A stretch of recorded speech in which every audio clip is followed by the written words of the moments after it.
नई Delhi railway station भगदड़ प्रकरण पर बात कर रहे हैं।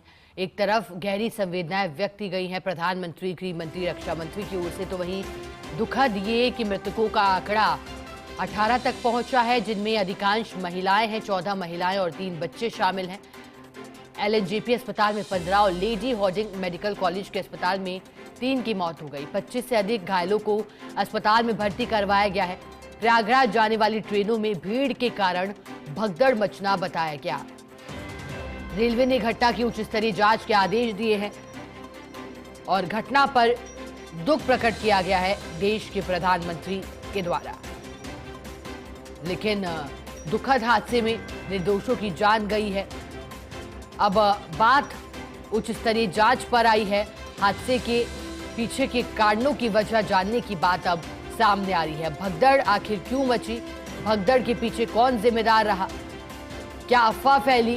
क्या अव्यवस्थाएं उत्पन्न हुई? कई सवाल खड़े हो रहे हैं। रेलवे के अधिकारी भी वहीं मौके पर पहुंचे और रेस्क्यू शुरू किया गया। घायलों को अस्पताल पहुंचाया गया, लेकिन कहा गया कि करीब 1 घंटे तक लोग दबे रहे। महाकुंभ जाने के लिए इंतजार कर रहे थे। नहीं पता था कि महाकुंभ जाने से पहले ही इस दुनिया से अलविदा कह जाएंगे और हादसे का शिकार हो जाएंगे। महाकुंभ जाने की पूरी तैयारी थी। कोई ये सपना लिए बैठा था और ये सपना जब पूरा होने वाला था, वो क्षण करीब थे, उससे पहले मौत आ गई। और मौत भी इतनी भयावह कि जमीन पर गिरने के बाद उठने का मौका तक ना मिला। चीखने के लिए और उस चीख को सुनने के लिए कोई ना था। वो आवाजें इतनी शोर में कहीं गुम सी हो गई और इतनी भीड़ भी। चीखते पुकारते बिलखते लोगों की आवाज नहीं सुन पाई। नम आंखें तलाश रही थी अपनों को। कोई अपने साथी से बिछड़ गया था, तो किसी की मां अब इस दुनिया में नहीं रही थी, तो किसी का बच्चा दुनिया को अलविदा कह गया था। चारों ओर बस चीख पुकार, कोहराम, हाहाकार ही था। एक इच्छा जो कि अधूरी इच्छा बन गई, प्रयागराज जाने का सपना जो कि अधूरा रह गया। महाकुंभ में शाही अमृत स्नान करने की आस्था, इच्छा, आध्यात्मिकता से जुड़ना चाह रहे थे श्रद्धालु। इस धार्मिक महोत्सव का क्षण का गवाह बनना चाह रहे थे, लेकिन उससे पहले ही मौत ने बुला लिया। भगदड़ का शिकार हो गए, हादसे का शिकार हो गए। लेकिन अब सवाल यही पे जाने लगी तो एकदम बच गई पब्लिक। इसके लीटर और जीने पे पब्लिक गिर गई। कुली भाइयों को ठीक पड़ा। कुली भाई दौड़ के आए। पूरे कुली भाइयों ने रास्ता ब्लॉक किया। ब्लॉक करके पब्लिक को रोक के और लाश निकाली। हमने खुद ने एम्बुलेंस में लोड की। अच्छा, आपने लाशें खुद निकाली हैं? खुद निकाली है साहब। कितनी लाशें निकाली आपने? 15 हमने लोड किए और आगे पता नहीं है। 15 हमने लोड किए। तो किस तरह का मंजर था कि आपने जो देखा होगा? अरे साहब, खाई जूता पड़ा, खाई कपड़ा पड़ा। पब्लिक भच गई, एकदम दब गई नीचे पब्लिक दब गई एकदम। तो आपको देख के क्या लगा वहाँ पे जब आपके हालत कैसे थी? अरे हमारी हालत ऐसी हो गई साहब, हमको रोज आ गए। हमने रात को खाना भी नहीं खाया। मेरी कसम, अब तक खाना नहीं खाया वो हरसा को देख के। और कुली भाइयों ने हमारे 3 घंटा तक इतनी मदद करी, ऐसी है ना, पुलिस ने मदद नहीं की है। कुली भाइयों ने जो मदद की है वो। क्या प्रशासन वहाँ पे था? कोई पुलिस की तरफ से? अरे साहब, प्रशासन ने एक आध यार जिनको हमने फोन किया, भाई पुलिस बुलाओ। अरे भाई हंगामा मत करो, आएगी। तो वो दमकड़ आई पानी की, 3 दमकड़ आई थी पानी। आगे बुंदे सोसी का आग लग गई। और एम्बुलेंस फिर 3-4 एम्बुलेंस आई। हमने की भाई एम्बुलेंस दमारसू बुंदे हॉस्पिटल पहुंचा के कोई दस्तक किया था वो एम्बुलेंस ने। एक लाश को 2 लाशों को ले जाते रहे वो। ये घटना हमने देखी है साहब। गाड़ी रहती थी इसमें रख के लेके गाड़ी थी नाम बता दो पहले। बलराम में। हाँ बलराम जी बताइए। रात में वो गाड़ी थी, इसमें रख के बाहर ले गए थे। कौन सी वाली गाड़ी थी, क्या था पूरा वो बताओ। ठेला रहता है ना गाड़ी सामान रखने का, इसमें रख के बाहर इसको लाश लाशों को उसमें रखा। रख के सीधा बाहर लेके गए, एम्बुलेंस तक। कितने कूली थे वहाँ पे, क्या था, कैसा 10-15 कुली थे। आप लोग? हाँ, और फिर बाकी पुल पे थे, क्योंकि भीड़ नहीं हो, रोक दिया गया, जाम कर दिया गया इसकी वजह से। तो पुलिस प्रशासन की तरफ से कोई एकदम से हुआ था ना, पुलिस प्रशासन का एकदम से जाम हुआ था। नाम बता दो। बलराम। तो देखिएगा, आंखों देखी बता रहे हैं वहां पर मौजूदा प्रत्यक्षदर्शी। और जैसा कि बताया गया, क्योंकि रेलवे स्टेशन पर यात्रियों के अलावा अन्य लोग थे, उन्होंने कहा और बताया कि क्या हुआ था। चलिए अब बड़ी जानकारी इसी से जुड़ी आपको दे रहे हैं। नई दिल्ली रेलवे हादसे को लेकर के मुआवजे का ऐलान किया गया है। मृतकों के परिजनों को 10-10 लाख रुपए के मुआवजे का ऐलान किया गया। गंभीर रूप से घायल लोगों को 2.5 लाख रुपए का मुआवजे का ऐलान हुआ है। मामूली रूप से घायल लोगों को 1-1 लाख रुपए के मुआवजे का ऐलान किया गया है। बड़ी जानकारी आपको दे रहे हैं। मृतकों के परिजनों के लिए 10-10 लाख रुपए, तो वहीं जो लोग हादसे में गंभीर रूप से घायल हुए हैं उन्हें 2.5 लाख रुपए मुआवजा, वहीं जो मामूली रूप से घायल हुए हैं उन्हें 1-1 लाख रुपए के मुआवजे का ऐलान किया गया है। भगदड़, हाहाकार और इन सभी के बीच मुआवजे का ऐलान मृतकों के परिजनों के लिए। हालांकि देखिएगा, इस मुआवजे से खोए को तो वापस नहीं लाया जा सकता, लेकिन कुछ आर्थिक रूप से सहायता की जा सकती है उनकी। और इसी कड़ी में मुआवजे का ऐलान कर दिया गया है जिन्होंने अपनों को खोया है, जो इस दुखद घड़ी में अपनों के बीच अब नहीं रह पाए। हादसे का शिकार उनके अपने इस हादसे में हो गए, जान गंवा दी। उनके परिजनों को 10-10 लाख रुपए की आर्थिक सहायता, मुआवजा दिया जाएगा। वहीं जो गंभीर रूप से घायल हैं, अस्पताल में भर्ती हैं या फिर अस्पताल जिन्हें ले जाया जा रहा है, जिनके बारे में सूचना लगी है और गंभीर स्थिति में है, उन्हें 2.5 लाख रुपए। तो वहीं जो मामूली रूप से घायल हुए हैं इस भगदड़ के बाद, उन्हें भी 1-1 लाख रुपए की सहायता दी जाएगी। ये बड़ी जानकारी आपको दे रहे हैं। एक तरफ उच्च स्तरीय जांच की जा रही है, दूसरी तरफ मुआवजे का ऐलान है, लेकिन इनके बीच वो कारण जानने का प्रयास हर कोई कर रहा है जो कि भगदड़ के पीछे की वजह बन गए, और वो कारण मौत रूपी कारण बनकर साबित हुए। अव्यवस्थाएं इस कदर कि यात्रियों की जान चली गई। क्या व्यवस्थाएं विशेष स्थिति को भांपते हुए बढ़ाई नहीं जानी चाहिए थी क्या? जो ट्रेन लेट हुई उसके पश्चात क्या यात्रियों के अत्यधिक दबाव को कम करने के लिए प्लेटफॉर्म पर विशेष ट्रेन तो नहीं चलाई जानी चाहिए थी क्या? ये भी सवाल है। जो प्लेटफॉर्म पर मौजूदा लोग थे, जो कि अन्य कारणों के चलते थे, जिनकी ट्रेन इस प्लेटफॉर्म पर नहीं आई थी, क्या उन्हें मौके से भारी भीड़ को देखते हुए हटाया नहीं जाना चाहिए था? रेलवे और सुरक्षा कर्मी क्या भारी संख्या में, अधिक संख्या में तैनात नहीं थे क्या?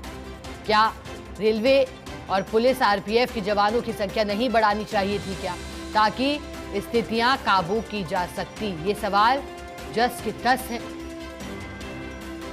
उच्च स्तरीय जांच के बाद ही इस भगदड़ प्रकरण को लेकर के स्थिति स्पष्ट हो पाएगी। फिलहाल शनिवार को नई दिल्ली रेलवे स्टेशन पर 8:30 बजे के करीब जो हादसा हुआ वो बेहद दुखद। पहले जनवरी माह में प्रयागराज में भगदड़ का मचना और एक बार फिर रेलवे स्टेशन पर भगदड़ का मचना, दो बड़ी भगदड़ की घटनाएं जिसमें निर्दोषों की जान गई है। प्रयागराज जाने के लिए जहां एक तरफ श्रद्धालुओं की आस्था है, जहां इंतजार कर रहे हैं महाकुंभ जाकर आस्था की डुबकी लगाने का, लेकिन दूसरी तरफ सच्चाई को समझना होगा, उससे भी सच्चाई से किनारा नहीं किया जा सकता। जो हादसा हुआ, भगदड़ मचने का, वो बेहद दुखद है, लेकिन जरूरी ये भी कि जो स्थितियां हैं उन स्थिति को ध्यान में रखते हुए सुरक्षा की दृष्टि से भी आप अपने कदम बढ़ाएं और आगे का फैसला इस पर लेवें। लोगों ने भी देखा, हमने भी देखा, और 10-12 को, 10 साढ़े 10 बजे कितने लोग आए होंगे तकरीबन? करीबन तो ज़्यादा ही थे, मतलब 15 तो डेड बॉडी थी और 10-12 को चोट थी। डेड बॉडी उधर से आई थी? हाँ, उधर से आई। और उनकी स्थिति क्या थी, कैसे थे वो, कहाँ चोटें लगी थी, ऐसा कुछ पता? हाँ, बस सर जैसे गिरे हुए थे ना, कभी किसी का पैर छपा हुआ था, किसी का कुछ, कोई गीला था, किसी को सब्जी गिरी हुई थी, किसी पे ऐसा, मतलब कुछ पता है, हमें भी कुछ समझ ही नहीं आ रहा था। कितने थे? 3 बच्चे जी। और घायल कितने हैं अभी अंदर एडमिट? सर एडमिटों का तो सबका ही बन गया था लगभग एडमिट तो, पर उनको हड्डी वार्ड में भेज दिया है, पर अभी उनका डिस्चार्ज हुआ है नहीं हुआ ये नहीं पता सर। आपका नाम क्या है? सर मेरा नाम गीता जी। और देखिएगा, चश्मदीद आंखों देखा हाल बता रहे हैं, कह रहे हैं कि कोई ज़मीन पर गिरा था, किसी के ऊपर सब्जी थी, कोई बेहोश था, किसी की सांसें थम चुकी थी और स्थितियां इतनी गंभीर थी कि ये समझ पाना मुश्किल था कि आखिर चंद पलों में ही क्या हो गया। चंद मिनटों में दुखद हादसा हो गया। नई दिल्ली रेलवे स्टेशन पर बड़ी बैठक, रेलवे की उत्तर रेलवे मंडल कार्यालय में बैठक में रेलवे के कई बड़े अधिकारी मौजूद हैं। DRM, CPRO, RPF अधिकारी मौजूद हैं और बड़ी जानकारी उत्तर रेलवे मंडल की बैठक पे रेलवे के बड़े अधिकारी हैं। इसमें DRM है, RPF है, CPRO हैं और कई रेलवे के अधिकारी इस बैठक में मौजूद हैं। नई दिल्ली रेलवे स्टेशन हादसे पर बड़ी बैठक की जा रही है और बैठक कर स्थितियां नियंत्रित करने का प्रयास भी किया जाएगा और उच्च स्तरीय जांच को लेकर के क्या कमेटी बनाई जाती है। उच्च स्तरीय जांच की बात हो चुकी है, अब क्या उच्च स्तरीय जांच के आदेश के बाद एक विशेष कमेटी यहां तैयार की जाती है, कितने दिन का समय दिया जाता है रिपोर्ट देने के लिए, हादसे के कारणों को जानने के लिए क्या क्या तैयारी की जाती है, ये बैठक के बाद ही साफ हो पाएगा।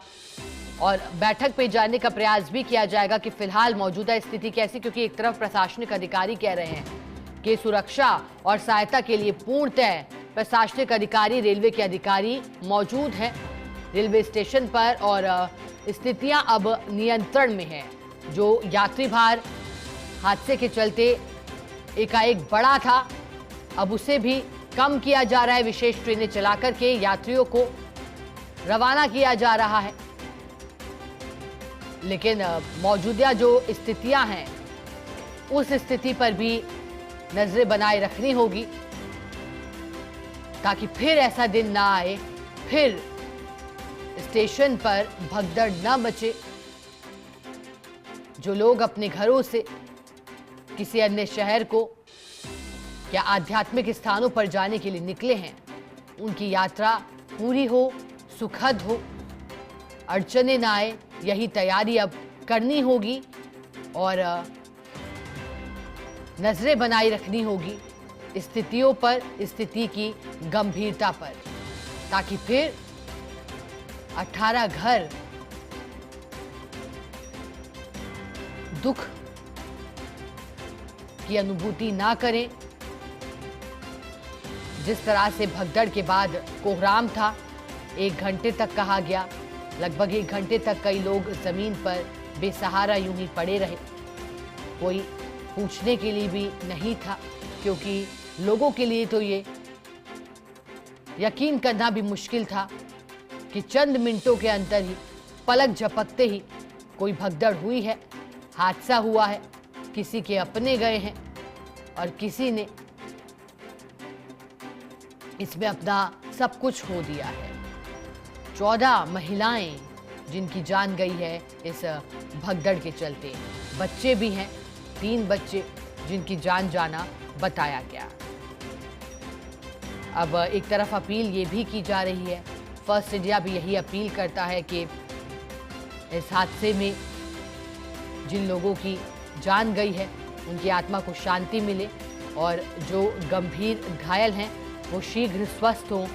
साथ ही जो लोग इस हादसे को करीब से देखे हैं उनसे भी यही अपील और गुजारिश है कि संयम से काम लें और अफवाहों पर ध्यान न दें, अफवाहों से दूरी बनाए रखें, संयम बरतें। स्थितियां ठीक होंगी, काबू में होंगी, लेकिन सवाल ये भी प्रशासन से, जिम्मेदारों से, अधिकारियों से कि आखिर जरूरत के मुताबिक व्यवस्थाएं क्यों नहीं थी, जिम्मेदार कौन है और जिम्मेदार पर लापरवाही के चलते एक्शन कब होगा, जिम्मेदारों पर कार्रवाई कब होगी, जांच कब पूरी होगी, कब कारण सामने होंगे। जानकारी आपको दे दें कि भगदड़ के चलते मौत की खबर से चीख पुकार भी मच गई और कोशिश यही की गई। देखिएगा, चश्मदीद कूली ने बताया कि कूली किस तरह से दूत बनकर आए। ये दूत वो जो कि जब परिस्थितियां हाहाकार की थी, चीख पुकार की थी, कोहराम की थी, धक्का मुक्की थी, एक दूसरे पर श्रद्धालु यात्री गिर रहे थे, तब कूलियों ने किस तरह से आकर के मदद का हाथ दिया। अमूमन जो पेशा है ये, वो यात्रियों के भार को उठा करके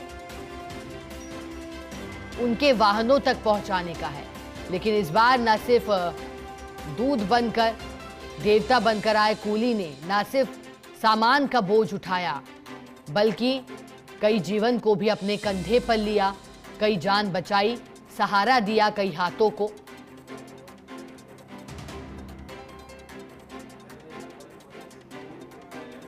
बता दें कि नई दिल्ली रेलवे स्टेशन पर कल भगदड़ मची। लगभग 8:30 बजे का समय था और मृतकों की संख्या 18 हुई। अब इस पूरे मामले को लेकर के उत्तर रेलवे मंडल की बैठक भी चल रही है। बड़ी बैठक में आरपीएफ के जवान भी मौजूद हैं और कोशिश यही की जा रही है कि स्थितियों पर काबू किया जाए।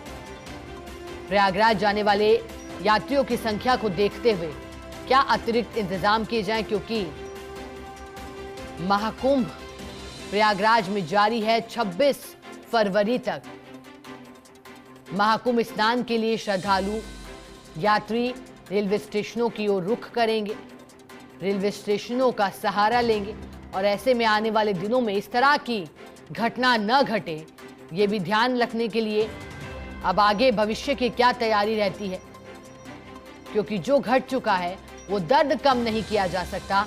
एक्शन जरूर हो सकता है जिम्मेदारों पर, लेकिन उस दर्द को कम नहीं किया जा सकता। वो दर्द 18 लोग जिनकी जान गई है उनके परिजनों ने महसूस किया है। उस दर्द का इलाज अब मिलना नामुमकिन है, उस दर्द की कोई दवा नहीं। कई बेसहारा हुए हैं, अब उनका कोई भी सहारा भी नहीं। एक तरफ उच्च स्तरीय जांच, दूसरी तरफ हादसे पर गहरा दुख, बड़ी बैठक, कोहराम, हाहाकार और सवाल फिर वही कि आखिरकार जिम्मेदारों पर कार्रवाई कब? क्या आरपीएफ कर्मियों की संख्या कम थी स्टेशन पर? यह भी एक बड़ा सवाल। क्या आरपीएफ जवानों की तैनाती अधिक होती तो भगदड़ मचने से रुक जाती, हादसा होने से पहले स्थितियां भांप ली जाती, यात्रियों को सुरक्षित रखा जाता, भीड़ को कंट्रोल किया जाता, कर्मी इस स्थिति को संभालते। लेकिन क्या आरपीएफ कर्मियों की संख्या ही कम थी जिस वजह से स्थितियां बद से बदतर होती गई और ये दुखद हादसा हो गया।